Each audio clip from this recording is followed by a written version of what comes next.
Welcome to this explainer. Today we're diving headfirst into the mind-bending philosophy of Jeff Kripal.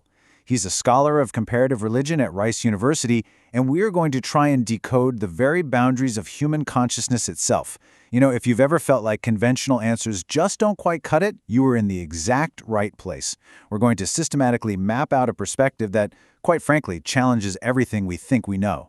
So let's just tackle this massive question right out of the gate. Because to truly understand our reality, we might have to completely shatter the very lenses we use to look at it. We generally assume we only have two choices in this life, right? You've got strict religious dogma on one side, or cold, hard scientific materialism on the other. But what if neither of those frameworks actually explains the strangest, most profound parts of the human experience? Kripal notes a really fascinating paradox here. He says, "My problem is I believe too much.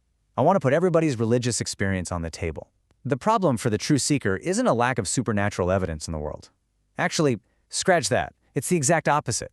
It's an overwhelming abundance of it across every single culture on Earth. Most skeptics say there's too little proof, but Kripal argues there's way too much to just ignore. Section 1. Believing too much. We are constantly faced with what we can call an equivalence of genuine miracles. We're talking about profound near-death experiences that completely alter lives, precognitive dreams that predict the future, levitating saints witnessed by entire crowds, and totally unexplained UFO encounters. The data shows us Tibetan Buddhist rainbow bodies right alongside Orthodox Christian weeping icons. And this creates a really fascinating problem for dogma. Because these extraordinary things happen everywhere, all the time, no single religious tradition can logically claim a monopoly on the ultimate truth. To make sense of all this scattered, mind-boggling data, Kripal uses a method he calls new comparativism. Instead of just reading ancient texts and, guessing at their origins, we look at the weird, anomalous stuff happening to regular people right now, like modern near-death experiences or current UFO sightings. By studying these raw, intense contemporary events, we can finally understand how ancient religions and mythologies were originally sparked. It's essentially working backwards from the present to decode the deep past. Section 2. Limits of Science and Religion. Notice how both orthodox religion and scientific materialism essentially fail here by taking robust, conflicting data completely off the table. They just sweep it under the rug. When an Orthodox believer sees a miracle in another faith, they quickly label it a lesser revelation or even demonic trickery just to protect their own worldview.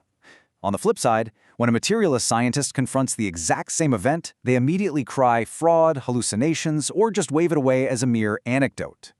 Both sides use rhetorical tricks to avoid dealing with the actual uncomfortable phenomena. To truly grasp reality, Kripal suggests a pretty radical step. You have to let go of the absolute certainty of both your religious upbringing and your secular scientism. You literally have to lose those two worlds entirely to step into a much more mysterious, objective space where you can finally look at the data without bias. Only then can you begin to see what's actually happening. Section 3. The Paranormal Trickster. Okay, consider this highly documented real-world event.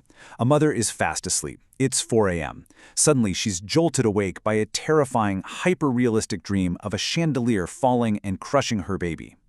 Driven by pure instinct and panic, she rushes into the nursery, grabs her child from the crib, and seconds later, the actual chandelier comes crashing down right where the infant was just sleeping. This isn't just a lucky guess, right? This is superhuman precognition, and it's triggered entirely by the profound evolutionary trauma of saving offspring. The sheer emotional weight of the moment somehow rips through the fabric of time. Which naturally begs the question, why on earth can't scientists easily replicate this jaw-dropping phenomenon? When researchers try to study precognition or telepathy by making bored undergrads guess playing cards in some sterile controlled room at Duke University, the results drop to mere statistical blips. Why does the magic vanish the very second we try to measure it?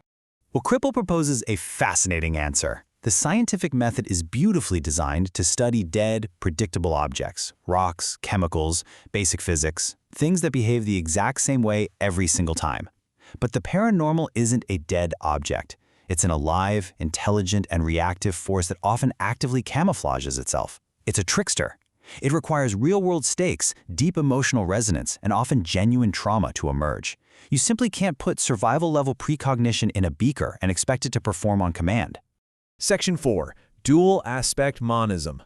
Here is the ultimate key to unlocking this whole puzzle: dual aspect monism. I know it's a super heavy academic term, but the concept itself is beautifully simple and absolutely profound. It means that the mental world of our thoughts and the physical world of matter are not truly separate. They're just two aspects or two sides of the exact same cosmic coin. They emerge from a deeper, single underlying reality that the famous psychoanalyst Carl Jung called the unus mundus, or the one world. Because the mental and the material stem from the exact same cosmic root, it perfectly explains mind-bending events like synchronicity. A mother's subjective, mental dream can seamlessly correspond to the objective, physical reality of a falling chandelier. They aren't disconnected coincidences happening by random chance. No way. They are synchronous expressions of the same underlying unified source. Section 5. The human as two. So we've talked about the universe, but let's look at how this duality lives right inside you. The everyday you that navigates society, your name, your job, your cultural background, is just what we call the social ego. It's culturally constructed, it's finite, and it speaks strictly in grammar and logic. But you also possess a deeper self, and this part of you is actively tapped into the fabric of the universe. It's transcendent, it's infinite, and it doesn't use words. It speaks in symbols, in vivid precognitive dreams, and even in miracles. This dynamic perfectly explains why these phenomena look so radically different across history. When people encounter the paranormal, they interpret it through the lens of their specific culture. A blinding, glowing orb might be interpreted as a UFO today, or the Virgin Mary 500 years ago, or maybe an angel in antiquity. But Kripal argues that these phenomena are often simply the infinite part of humanity, your deeper self trying to communicate with your finite, everyday ego. Literally, it is us trying to speak to us. But what about the terrifying stuff? Kripal makes a really profound observation here. Even terrifying encounters aren't just random cosmic evils out to get you.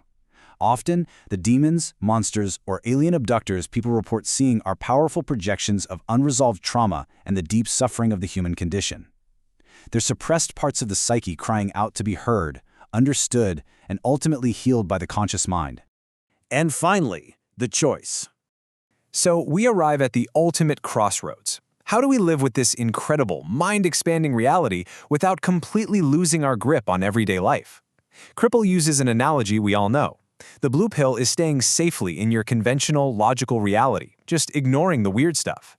The red pill is completely abandoning society to live purely in a mystical, ultimate state, which can actually be incredibly isolating, ungrounded, and difficult. But the ideal path? That's the purple pill. It's holding the tension of both worlds simultaneously, navigating your everyday life, paying your bills, going to work, but always honoring, listening to, and integrating that superhuman, deeper self within. You now know that reality is far stranger, much more complex, and vastly more beautiful than either orthodox religion or strict science alone will ever admit. The data is all out there on the table. The only question left is, which reality will you choose to explore today? Will you take the blue, red, or purple pill? Keep questioning, keep learning, and I'll catch you next time.